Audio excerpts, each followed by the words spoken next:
Sanibonani kuphi nakuphi la kufinyelela khona lo mbuso njengamanje okuphingelelayo umathinto wacebisa usesenkingeni umculi kaMaskandi okumele akhethe phakathi kwemali nekusasa lakhe elilandelayo. UDlubheke uzokhumbula ukuthi-ke uke wafeaturishwa igcokama kanti njengamanje futhi bebiziwe emcimbini onamhlanje khona laphana-ke e-workshop eThekwini lapho khona-ke ku-celebrate khona ukubuya kwegcokama elisha. Uthi-ke mina-ke kuphoqile ukuthi kufanele ngikhethe phakathi kokuthi-ke ngihamba naziphi. Isinqumo sikaMapoloba singenze ngakhetha ukuthi-ke imali yegcokama elisha ngiyibuyisele emuva kuyelaba ekade benginikile. Yebo, bengikhokhelwe kahle nemali futhi bengikhokhelwe yona ibinginelise, kodwa-ke ngokuthi uMapoloba wake wangenzela ubuntu. Uzokhumbula ukuthi-ke ngike ngavalwa ngomhla ngo-2017 lapho khona-ke uMapoloba othe esenze khona umcimbi wathi yena cha, indaba yey'tatimende akayingeni.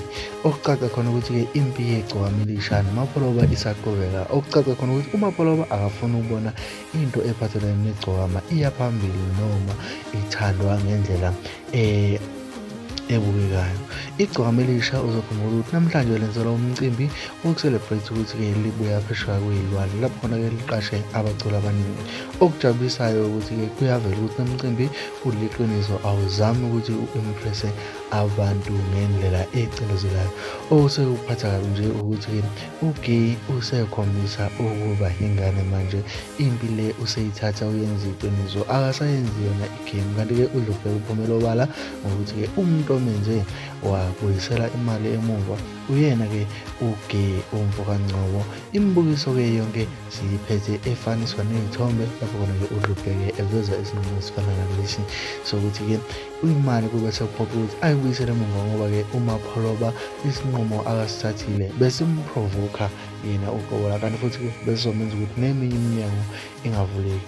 Kubukeka abaculi bey'cabangela bey'dicelela phansi, kodwa manje ngokunetheza ngoba uDlubheke ekugcineni kwakho kunomndeni ekufuneka wondla, kanti uma ukuthi uyawondla ngawo umculo njengamanje-ke usenkingeni ngoba imali lokuyibuyisela emuva sekucaca khona ukuthi-ke ayisekho enye imali azobuye ayithole ngaphandle kokuthi-ke alinde bona oMapoloba nabo-ke omgcineka ngendlela esekwenzeke ngayo.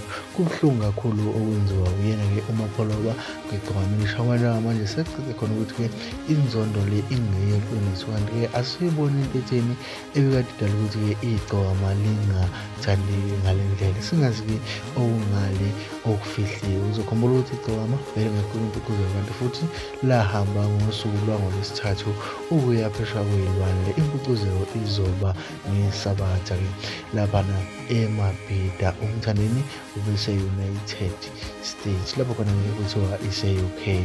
Uzokhumbula-ke ukuthi kube kuthiwa ubalekela yona impucuzeko, kube sekuvela kamuva ukuthi-ke ubehambe kanye nalaba be-Game Command World.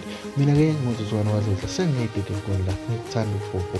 Bengicela kodwa-ke uma ukuthi usemusha kuleli khasi upresse usubscribe laphana-ke ubese uyashare, ukhomente, ukhulume konke bese uyalayikha. Siyabonga.